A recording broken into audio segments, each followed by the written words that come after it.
Welcome everybody, Steve here. Today's project, after many years, I am actually going to trim my windows out in my shop. Now, I have done a complete revamp in here. I've moved some shelving around. You saw me do with the project on the table saw. I'm going to give you a bit of an update on that. But I'm going to show you a couple different ways that you can do it. This one here, typically, you know, when I do my trim around the windows, for some reason, the windows I do are never ever perfectly square. Things don't look right. So if you just do one piece at a time, and it really helps if you got a saw that isn't, if it's not cutting real perfect right on that 45, you know, you might want to do it one piece at a time. That way you can adjust, and I'll show you how I do that. So first thing I'm going to do is I'm going to get in there and I'm going to spray a little bit of foam in, and then we'll show you a couple different methods of trimming these windows up. I got 3 to do, and should be an okay job. All right, let's get at her.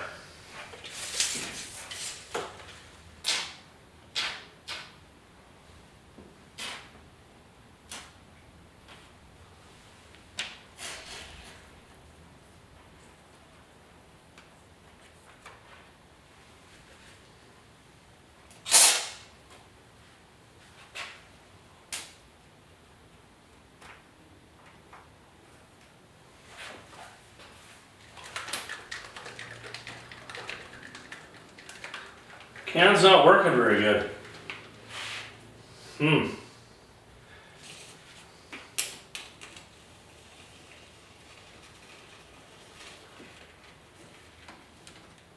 don't want it. Well.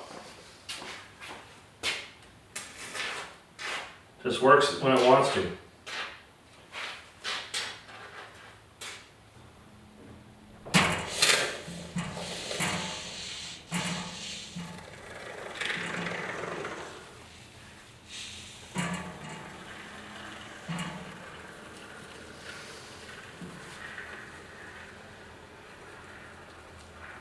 Now when you're doing this, try not to overdo it. You will though. And make sure you have a piece of paper towel with you. The first window I had a little trouble with, the can wouldn't work. This one seems to be a little bit better. Yep, see, and then you get stuck and she'll blow out on you.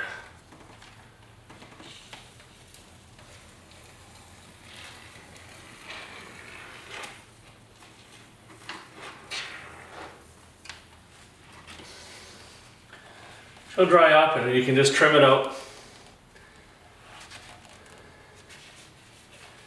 This heat today, it won't take very long to dry.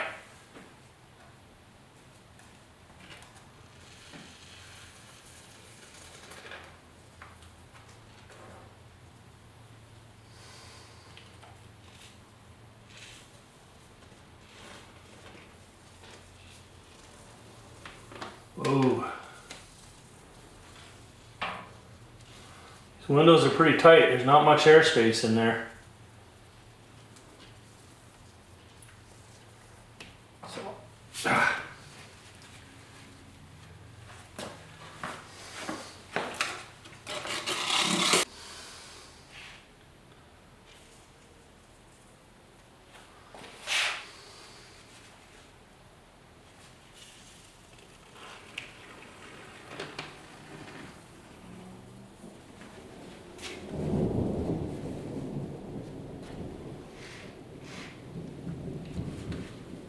Not bad.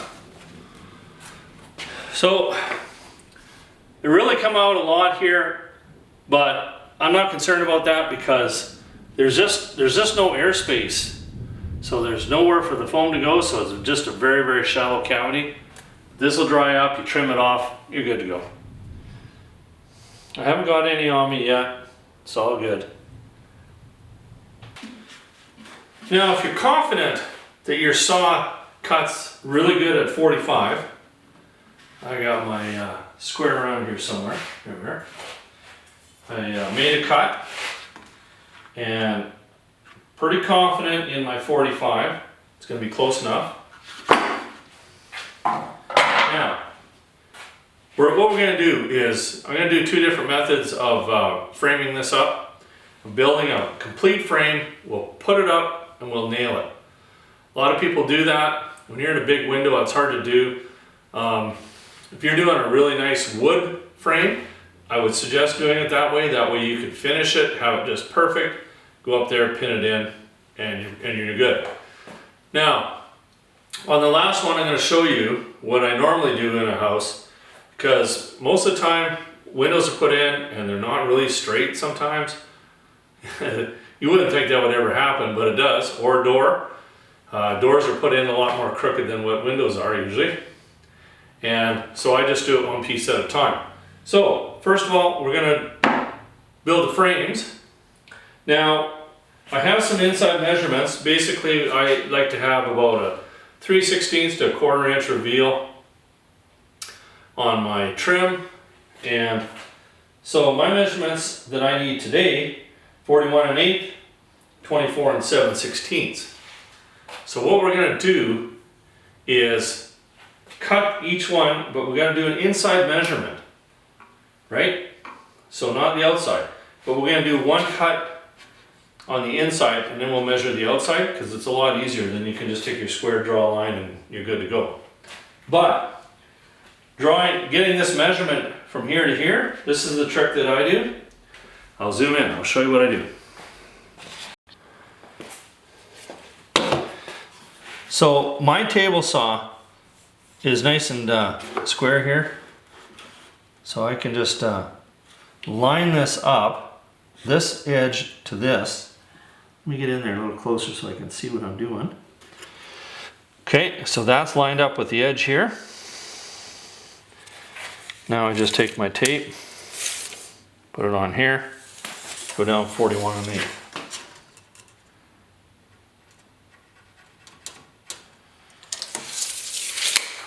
Just like that. And we'll take our square, draw a line,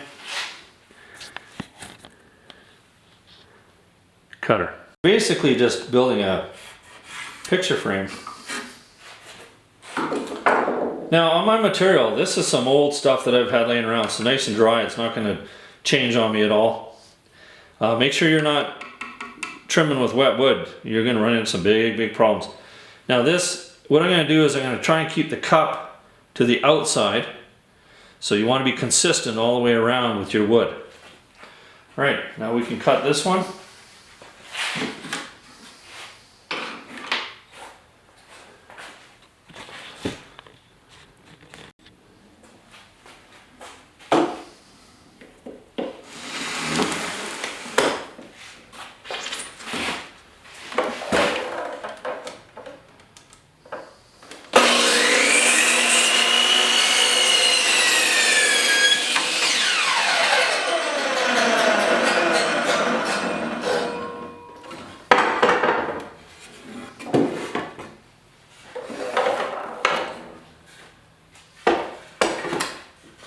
Now we have this outside measurement, which is a lot easier to do.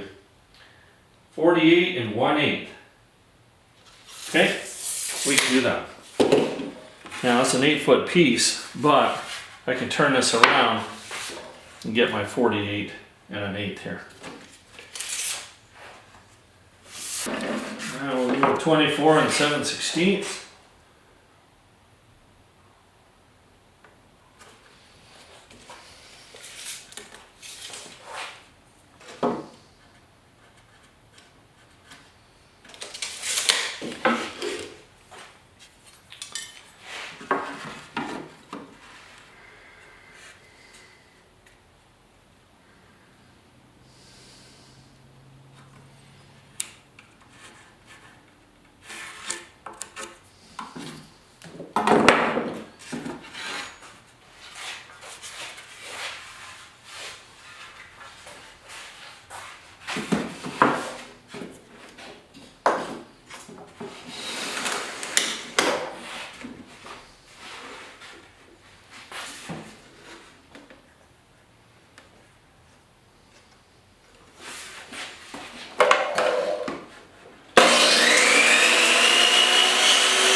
3/8.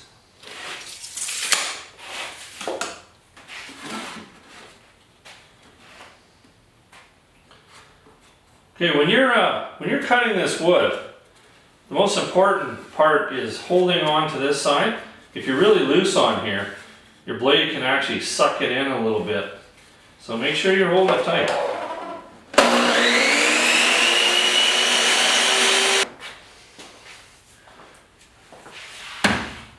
I don't know if you've noticed, but on my table saw, I actually built a top for it.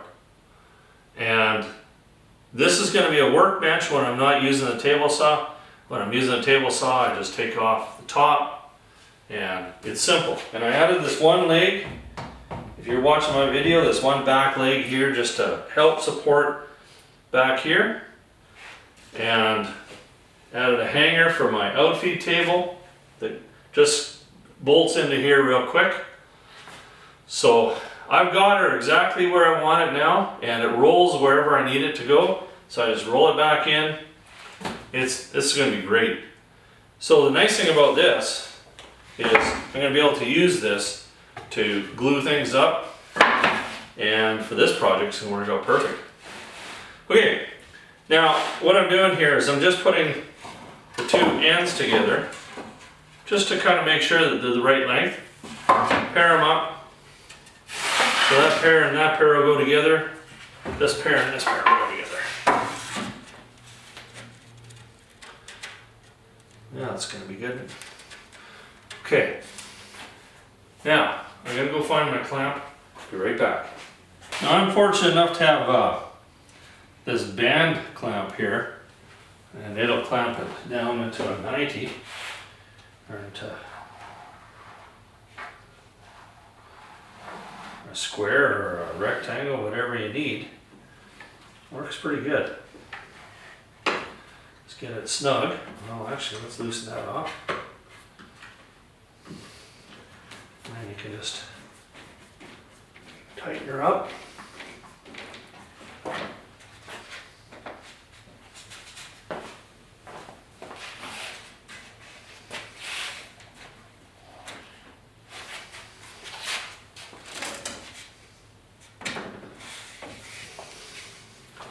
Pretty happy with it so far.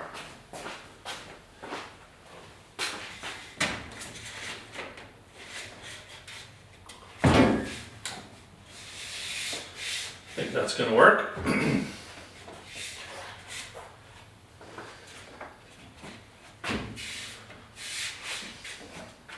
Okay.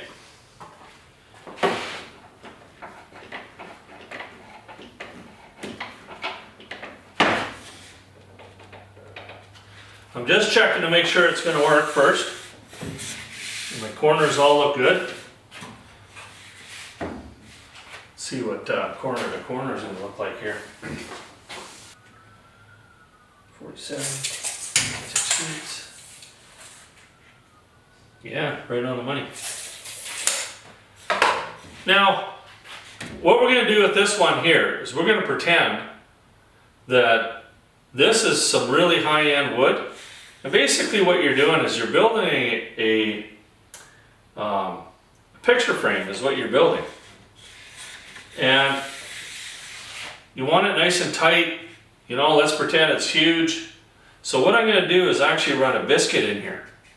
And that'll help keep everything nice and straight and strong.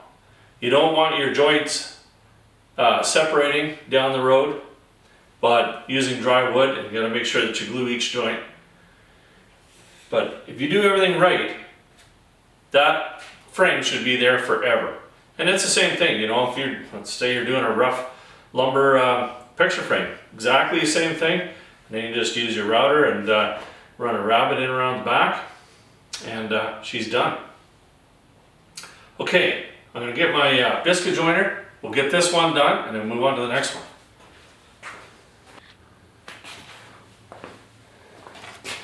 I made a mark here, right in the middle. We're going to use a number 10 biscuit. So basically the biscuit's going to go right in there like that. And that'll help hold everything nice and tight, flushish. Won't be perfect on a piece of wood like this, and on most pieces of wood you're going to have to do a little bit of sanding to make that you know, right on the mark, but shouldn't take that much. But a biscuit really helps a lot.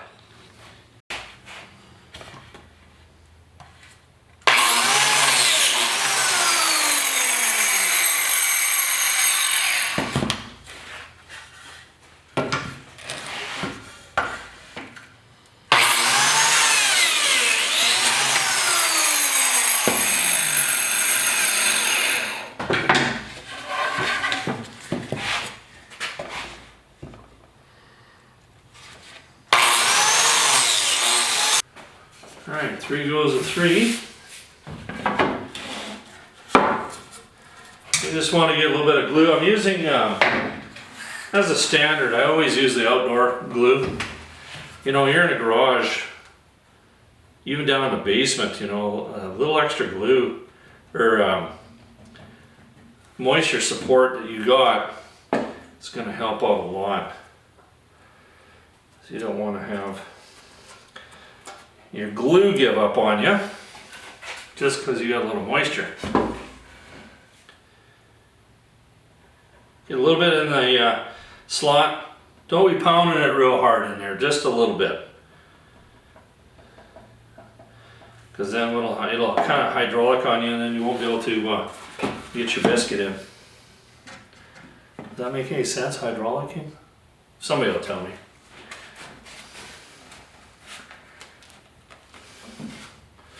Okay, that's good for that one.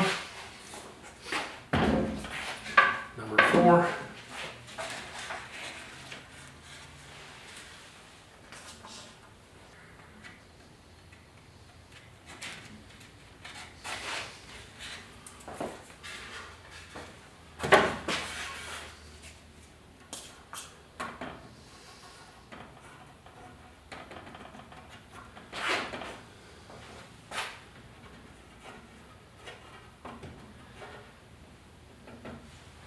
There's something about woodworking, it's kind of fun, you know? You're creating something.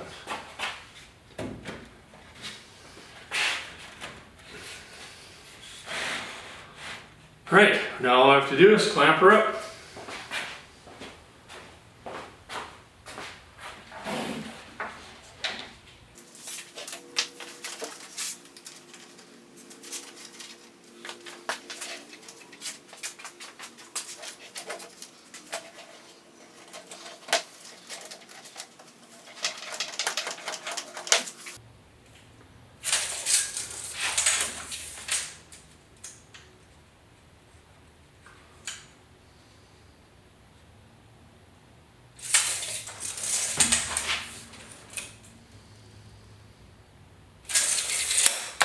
Okay.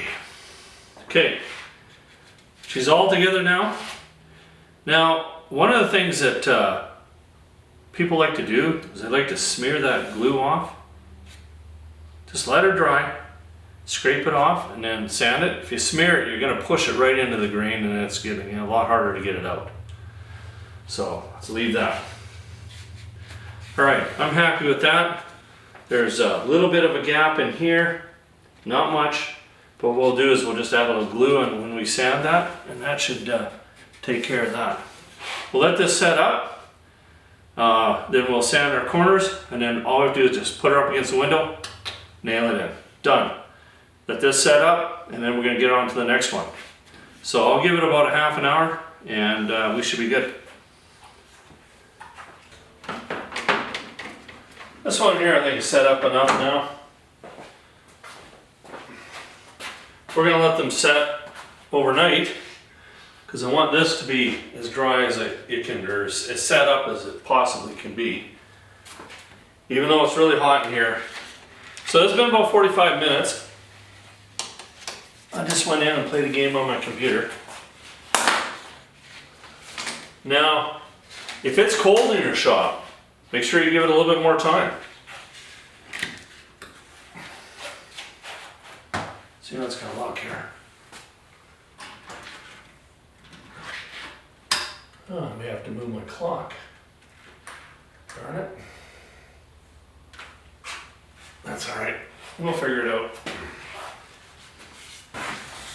Okay, for a garage, that's a little bit overkill. You don't really need to have the biscuits, but if you're doing something really nice with some really nice high quality wood, like I was saying before, then you might want to use the biscuits. Now, to do something real quick for the shop, all you really have to do is just glue it together.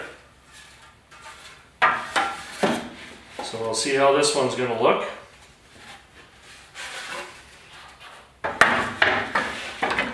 And then what we're going to do after we glue it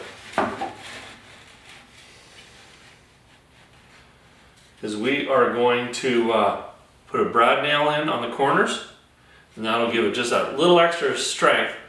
But with the clamp, we can just glue it all together, and when it's dry, then put the nail in. If you're set up where you've got a 90 clamp, you can set up, glue it, put a nail in here, and you're good. You can go all the way around. But because I have the clamp, I'm just going to clamp it up and put the nail in after. Right, let me just see how this is going to look, and we'll glue it up.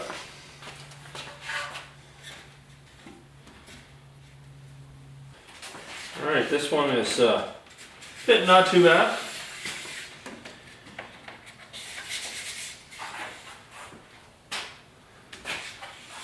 You can see that the wood is a little bit up on some spots because they're not perfectly flat.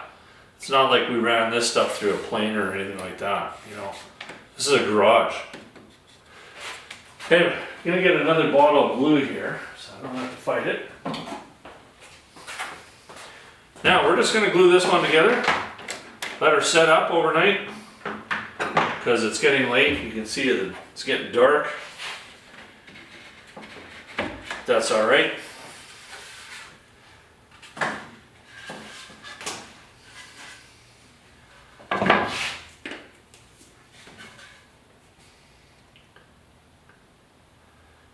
And we're just going to do one side, just put a good dollop on there.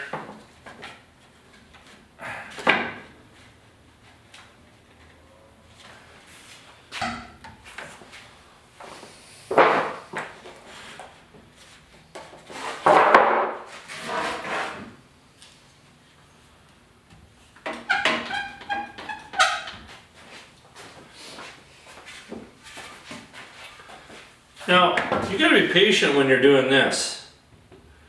My method I'm going to do tomorrow is one that you just kind of go with. But, you know, if you're just kind of building things as they go, you know, you can build a couple frames a day, and if you got a frame, you just pop it on. But there are other issues that do pop up when you're framing out a window, and I'm going to address those tomorrow.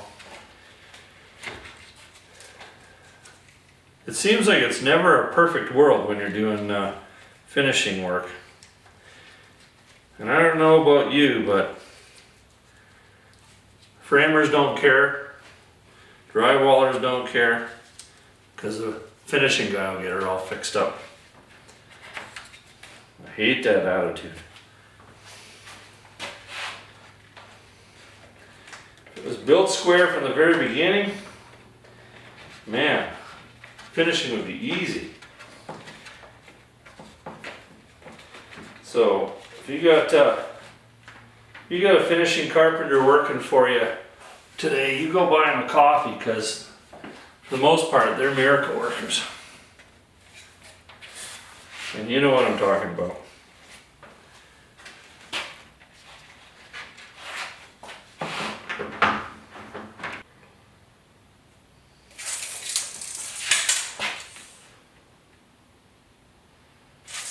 Pretty close. Needs to go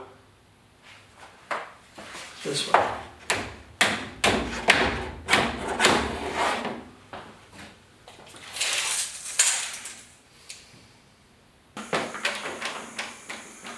Well, she looks good.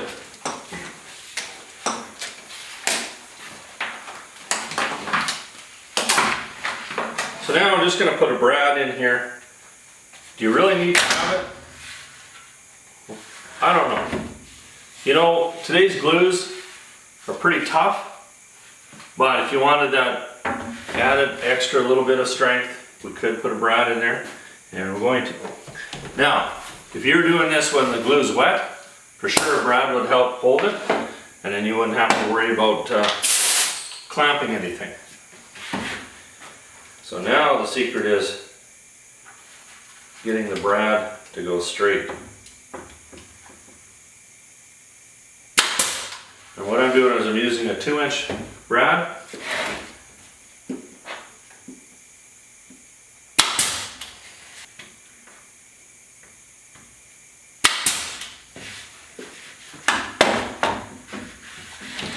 Success story. Now, these turned out pretty good. I don't think I'm going to sand them up, but in your case, if you really want really nice corners, you can sand them. Down the road, I'm going to do another tutorial on trimming with MDF, and I'll show you what I do to finish my corners. And that's another step. You know, when you're inside of a house, you know, you want everything nice and clean and neat. So I will do that for you as well. That's down the road. I got a project down in the basement that I want to do. So there we go. I might sand these ones here because I've got all my little marks on there.